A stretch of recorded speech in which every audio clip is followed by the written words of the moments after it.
So having somebody like Carl that's sitting on the seat tank to getting him to the wire. That's a pretty big wind speed increase. That is, and it's a pretty big transition for you boat-wise. Yeah. And feel pressure-wise. Yeah. I guess that's my point. Is and you're sitting on the boat and you say, okay, I really want him to get to the wire, so it's got to be pretty dramatic. Yeah, I mean you can see that pressure increase coming, can't you? So, and there was I think Mike asked about tactically racing. When you see more pressure coming, you've got to decide where you want to be for that increased pressure.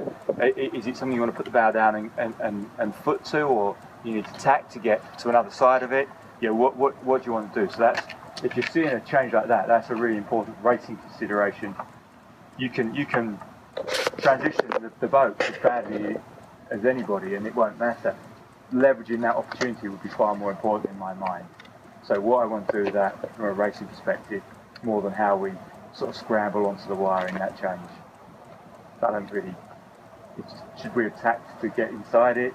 Should I put the bow down because it's going to going ahead of us? So yeah, those will be much more important than that. But generally it's just bang on, ram on, sheet in, and go. The other, we haven't talked about jib sheeting yet. That's before the crew gets in the wire, kind of set your boat up. As he's doing that, I'll be doing that, just ram, bang, sheet. So, yeah. And the outhaul at that point? The outhaul can stay deep until you're overpowered. I like to keep, unless if you're sailing out there in flat water, you don't need to do it. But if you're anywhere with any chop, I like to have, a couple of inches of depth in the main. So how much run? I mean, it changes all. At one point, some people were saying it's 1.5 to 2 inches from flat to full. So flat to full. On this mainsail in particular, I like some depth and get that bottom batten, because these bottom battens change. Now there's a bit of wind in, maybe we'll actually see that. You see how that changed through that bottom batten? Or you're going to have to pull it out again. So if you watch how that angle on that bottom batten is going, it really changes quite a bit. Here, it changes and it just opens up. So you use at least 2 to 3 inches. I mean, the flat full. Yeah, I think if you had next to no wind, you'd be set up like this, right? Yeah. And as soon as you've got enough wind for you to hike, you can go to there. We were experimenting last year in Kielbach, where we wanted more height, and easing the outhaul just instantly gave us more height. It gave us way more height. You're also doing that to keep power through the chop? Through the chop, yeah. And you also find as well that if you do that, you have to ease some jib too, because otherwise you're automatically closing the slot down. So you're watching leaks at your shroud up there and stuff with settings, or is that just flat? With the shroud, as soon as we've powered up, all I'm doing is making sure these aren't wobbling. Yeah. All the way through the wind range. The lure one, want to make sure it's not doing donuts. This as far as lining up your leaks with your shrouds and light air being... I never do that. People talk about that, I've never even looked at that. All I look at is the telltale in the window.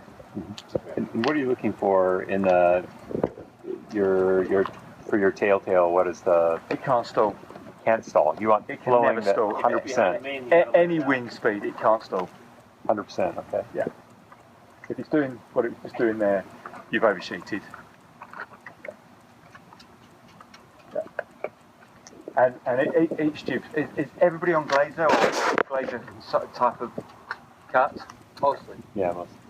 So you can shoot the glazer really flat in the foot, and then control the leech with on this boat with the strings, and on a track with the car.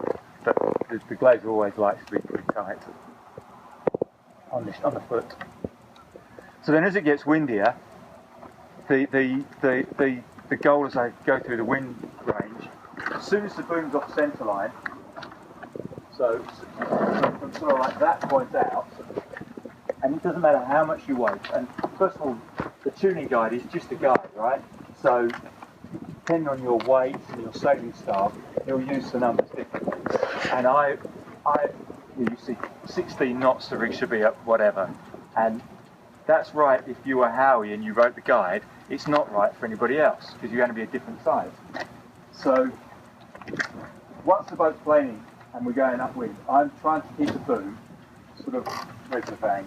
It's on the vang.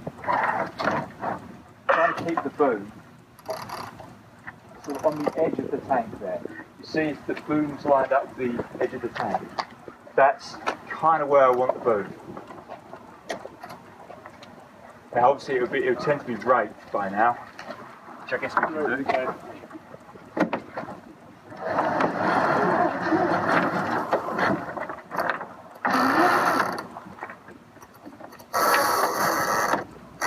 So sort of around there, that's kind of, boat's going really fast and the boom's sort of in that area there.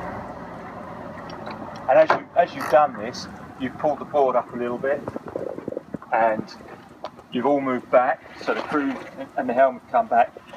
If it's non-trapezing conditions, I'm just pushing crew as far forward as I can get in. So the crew's up against the shroud and I'm up against the crew. As soon as we get a bit more, I just go back a bit, just sort of 470 separation style, you know how they sort of come apart.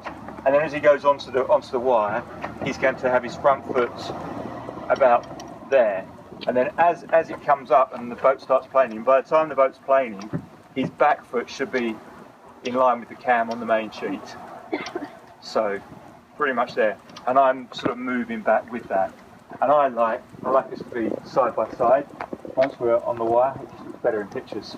Are you looking transit? So let's say underpowered, full power, and overpowered. What are the indicators you look at, and what are the adjustments you make? Where the boom is. My single indicator is where the boom is. Okay. So as soon as the boom's coming off the centre line, Right. consistently, then I'm moving into overpower conditions. So that's my indicator. And if I'm raked and the boom's on centre line, I need to pull the rig back up again. So I use that solely as my indicator. So and then it's what strings you can do, how long you've got. So if you're almost at the windward mark, there's no point messing with the rig. I'll suck it up, and my board will be my quick fix. So if I'm overpowered, pull the board up a bit. If I'm underpowered, pull the board down a bit, and go with that. Let the cunningham off. Just those easy fixes, and then I'll pull the rig up going downwind rather than try to do it going upwind.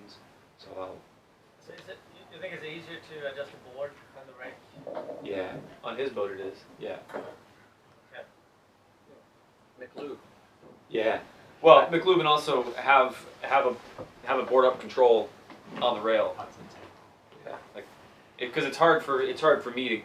All of mine is right in my trunk, and it's hard for me to get in there and control it. We can't do it. You've I got mean, to I be could able to do adjust it. the board. I could do it. You've but got to be able to adjust the board.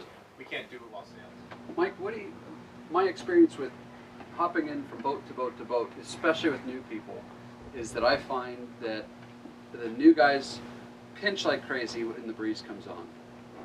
I mean, it's a safe zone. They think they can feather up, they feel it's safe. What's your hint for them to bear off? Is it easing the sheet for the crew and making them drive to that, or do you have another thing that you could say, hey, try and do this? Yeah, I guess if the boat's, if that's the feel, yeah, you need to rake. But the feel that I'm looking for when I'm sailing in breeze, and I've tried to make this make sense, is that I'm sailing on the jib. I'm pushing to the jib, so I can actually feel the jib load up, and that's where I want to sail. I don't want to sail to the mainsail. I'm trying to sail off the jib. So does that help? Does that make sense? I want to feel the jib be punchy. So do you then ease your main and then to the point where it's sort of semi-depowered? So it's very easy to pull in the mainsail and put the bow up. Right. That's really easy to do, right? We can all do that and go slow. But what you're trying to do is, pull the tiller towards you a bit, ease a bit of mainsail, and feel that jib load up. And that line where that jib is loading is where I'm trying to keep the boat. If I've got to dump a whole load of mainsail to get there, then I need to rake more, and I don't want to go to that point. But I want to feel the jib be loaded. So earlier you had said that if you're easing the main at all, rake when you get the corner-ish? Yeah, so the inside edge of the tank is really where I want the boom to be. That's as far out as you want it to be. Yeah, that's kind of the spot I'm looking to have the boom. So I think that was my point. Is I think that as a crew, you feel that very early, and most skippers are in that safety pinch mode because they're in that groove, and they think that they've got the boom from center line to 5 or 6 inches out, and they're not driving off the jib at all. Nope. And so they're saying, okay, And the it feels guys good who if I'm are going to pointing be going high. 2 degrees lower and 1.5 faster. Correct. Right. And why? What happens? Why does that go faster and higher? Well, partly the foils we use are the high aspect foils are just more efficient. Once you do that, you're loading on those, and that's what's giving you your height. The faster the boat goes, the more apparent wind you got, the faster the boat goes. So 5.0s don't start slowing down until you probably get to 22 or 23 knots of wind speed. Maybe at 26 knots we're not going as fast as we were in 23 knots, but up until then the boat's just going faster. So you're just looking to keep building the speed, and the height will come with it. You don't even have to think about it. If you sail the boat fast, your height will be just right. If you've got enough bang on, we can all make the boat go fast by letting the sails go, and that's not what I'm saying to do. I'm saying you need the jib in and the main in, but you're pushing to them, not trying to sail off the mainsail. What makes sense to me, like you talk about, you put the bow down until you feel the jib load up. The jib is a relatively small bit of sail area, so I don't feel the jib load up per se, but I know what it feels like when I'm loading the jib, loading the main. Like you can feel that. So the way I think of it is when if you're sailing the boat and you're looking at your jib and your windward telltales on the jib are flying up, right? Now put the bow down until those telltales go parallel. Right. You'll feel the boat load up. Yeah. You'll definitely feel that transition, and that's where you want to sail the boat. Right. You want to sail the boat where you feel that start to power up. It's both, to me, I was just describing the difference in feel for me. Like I don't think of it as, it just feels like the sails are balanced all of a sudden as opposed to heavy main. I feel the same way. Yeah, and it's the same thing. We're talking about the exact same thing. We're just describing the feel a little differently. Yeah, but if you experiment with that, sail with the jib luffing, and then steer down until you see the telltale start to stream, right? And you'll actually physically, when there's breeze, you'll actually physically feel the front of the boat load up, right? And you then need to balance the boat again with the main sheet at that point and sail to that point, and build your speed, and the rest will take care of itself. You don't start to trim in a little bit after the coils are working for you? Now you're just trimming to that line. Course, Stay on that course, yeah. It's really easy to come out of that mode. And I think if you talk to a lot of people who sail fibre, I had the boat really flying and then it wasn't. The boat was flying, it was going really well, and then all of a sudden it had a couple of waves and I could never get it going again. And that's, I think, is what they're describing without realising that's what they're describing. They just got it locked in. You're going into foot mode. To You're not. To what end? You're not. You're just. It's just a subtle drop off. That's just to get it going. That's why I was describing it a little differently, because it's not like it's foot mode. You're not in pinch mode. The crew feels it really, really early. You can feel the boat load up, or not. Like you said, it's almost a bump, and so crews are always saying, quit pinching, because it's hard to stay on the wire too. Right. Like if you're pinching, you're always getting this little and you're always trying to do this trap up, trap down, but you can definitely feel when you're bow down and ripping. You're like, okay, cool, I can totally ease the trap wire off and settle in. And then there's that. I think that's. I feel that for sure. I can tell when you're pinching for sure. I mean, that makes sense, right? Yeah, when you're pinching, it's like. Yeah, it's not settled. And that's what I'm saying. It's like the safe zone for the skipper, because if the puff, if they get a little header or something, then okay, well they can deal with it. They still have room. It's also more work. You got to play the main sheet more. You got to hike a bit harder. Yeah. Yeah. Once you're definitely moving into a more active role like that. So I know this is second nature for you, Mike. I mean, you've done it so many times. So I was trying to find a way, an indicator of how do you really know when you're above that planing threshold and you bear off. You had times at the North Americans last year where you were going very, very fast. You had a few beats where you were going really quickly. So I think you can get there. You just got to stitch it all together consistently. So what I did, I sailed with Annie once, and I was crewing there at that time, and we were out there just playing around, and I was thinking, let's try to make this work and make Annie really find that feel. Go bow down, fine.